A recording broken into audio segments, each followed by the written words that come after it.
All right, let's jump right in.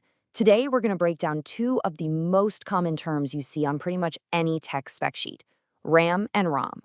Now, they might sound alike, but trust me, they do completely different jobs, and your computer absolutely needs both to function. So, to really wrap your head around this, I want you to picture your computer as an office worker. To get anything done, it needs two key things: a workspace, a desk to spread out all its current projects, and a reference library full of essential instruction manuals. If you can keep that picture in your mind, you're going to get this no problem. So, first up, let's talk about that workspace. Just imagine a big, active, maybe even a little messy desk. This is where all the real action is happening right now. This desk? Well, that's your computer's RAM.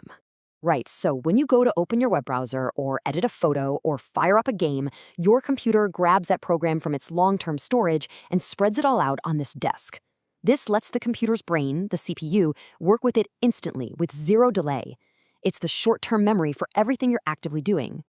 Now, here's the most important thing you need to know about RAM. It's volatile. And that's just a fancy way of saying it has a really, really bad short-term memory. See, as long as your computer is on and has power, it remembers everything on that desk perfectly. But the second you pull the plug, poof, everything disappears. It's like having a magic self-cleaning desk. That's why if you have a document open that you haven't saved and the power cuts out, it's just gone. Because once the power is off, that desk is wiped completely clean, ready for a fresh start. RAM is all about the here and now. And even this desk has a couple of different zones. Think of RAM as a tiny, super organized part of the desk, like a little sticky note with urgent info for the things the processor needs like right this second. It's incredibly fast, but also very expensive. Then you have DRAM, which is the main, large workspace where all your apps live. That's the workhorse RAM you see measured in gigabytes. Okay, so we've covered the busy, active desk. Now let's walk across the office to the other essential part, that quiet, permanent reference library. This, my friends, is your computer's ROM. So what's in this library? Well, it's basically the computer's most fundamental instruction manuals.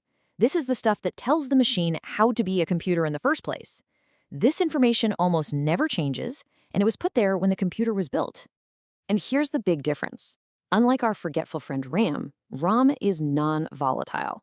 That means the words printed in these library books do not disappear when you turn the lights off. The information is permanent. You can unplug the computer for a year, and when you plug it back in, those instructions will still be there, waiting. And the most important book in this entire library is called the BIOS. This is the very first thing your computer reads when it wakes up. It's a set of instructions that tells the processor how to check on all its own body parts, the keyboard, the hard drive, the memory itself, just to make sure everything's connected and working before it even tries to do anything else. Now, even though we call it read-only, this library has actually evolved over the years. The earliest versions really were like books printed in permanent ink. You could never change them. But over time, we figured out ways to update them. Today, we use something called flash memory, the same stuff in your USB drive. And that's how your computer can get firmware updates, which are basically like getting a new revised edition of the instruction manual. Okay, so we've got a fast, temporary desk and a slow, permanent library. How in the world do they work together to get anything done? Well, let's walk through your computer's morning routine every time you turn it on. Here's how this beautiful partnership works. The moment you hit that power button, the first thing your computer does is go to the library, the ROM, to read that startup manual. That manual tells it how to run a quick check to make sure all its parts are working. Only after it passes that test does it go grab your operating system, like Windows or Mac OS, and spread it all out on the desk, the RAM.